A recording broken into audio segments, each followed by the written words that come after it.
Alrighty, week one attendance to CIT94 Node.js. Welcome aboard. It is time to get this semester started. So if you have enrolled after about the 21st of December, you did not see my welcome message. So what I've done is I've provided it here in Canvas under the welcome email, so you can check that out. So it basically gives you a list like boom, boom, boom. Make sure you do this and this and this.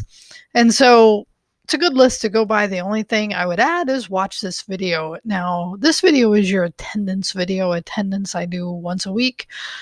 So as a part of my check-in with you, to go over any content that I feel like needs a little more coverage, or just also other topics, like other things happening that I know about, like other events in Fresno or other things about JS going on right now. So there'll be various things that I'll use this particular time and attendance. But it's kind of like when you come into the classroom, if you think about it, kind of the teacher starts with kind of a, kind of where are we at? What are we doing? That's kind of what attendance is for this class. It's not graded, although it's there's a point only so I can report to the canvas. So just the campus. So just know that it's not counted towards your grade, but it is something important to watch. It shouldn't take very long. I try to keep them relatively short and to the point. So just make sure you're checking in with this. Here's the deal. If you're not doing attendance and you're not doing work, I use that as kind of one of the signals that I look at to see how well students are participating. And, that's the other thing is if you're running into challenges, make sure you're reaching out to me. My office hours are listed down in the syllabus. I'm on campus on Monday. Sorry, I'm at Fresno, the Bitwise Hive on Monday and Wednesday from 4:30 to 5:20. And on Tuesday, Thursday, I'm on campus, which I happen to be on campus right now in my office. So sometimes when I'm doing videos, I'm at home. Sometimes I'm here. Sometimes I might be down at the Hive. Obviously, I travel a bit as well.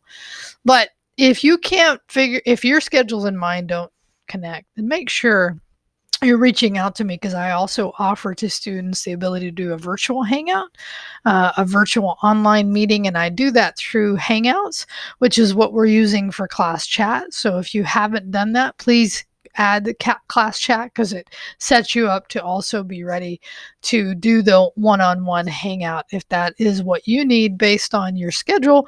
But the most important thing is reach out to me. So the one thing I think I have not done, and I ran into this with my JavaScript on the client side as well, is that I didn't talk about the editor that we're going to be using for this class. So now is the perfect time to talk about that. So I'm going to use VS Code. If you don't know about VS Code, no worries.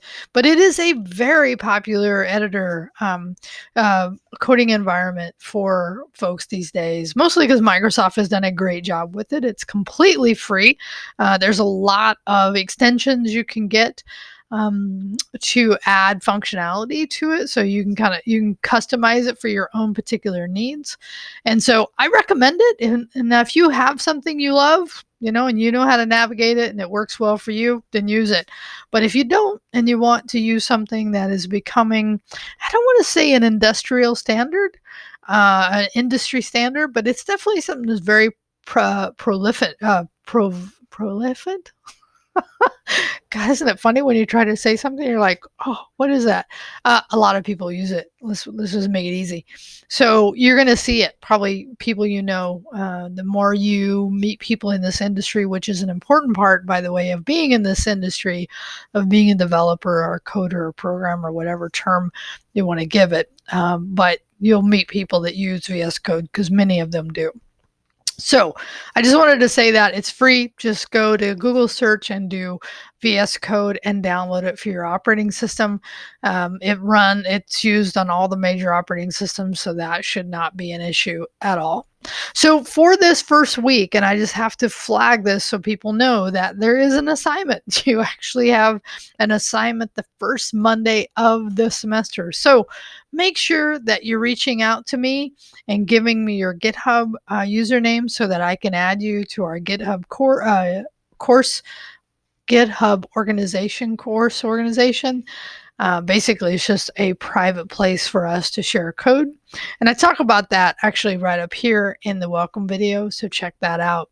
If this is the first thing you're watching, that's why I give you this email. It kind of gives you step by step kind of what you need to do. But the most important thing right now, hopefully now that you watch this, is that you've either already reached out to me or you're going to reach out to me.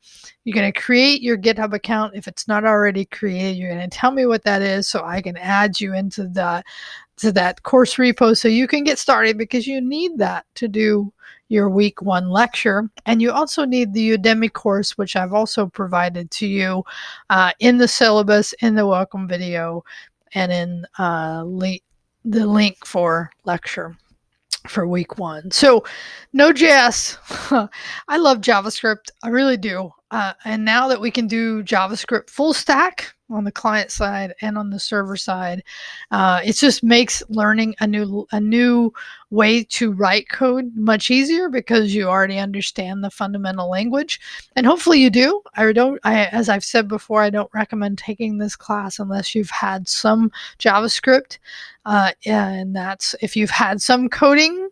It's fine too, but again, I talked about this, but come talk to me if you want to. I want to make sure you're in the right place, getting the right kind of skill. So I'm glad you're here.